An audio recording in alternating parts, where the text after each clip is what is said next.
Hello guys, this is How to Socials, and today I'm gonna show you how you can add PayPal money from your bank account. It's really easy, so let's not waste any more time.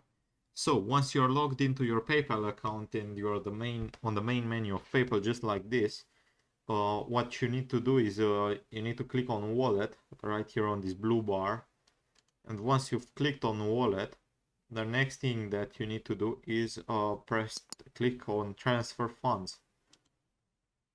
Once you've done that, um you should have an option which says transfer money from bank, and when you click on it, it's gonna ask for a amount of money, but don't forget to have a bank linked to your account in order to receive the money.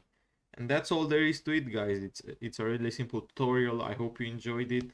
Cheers. Don't forget to subscribe to the channel.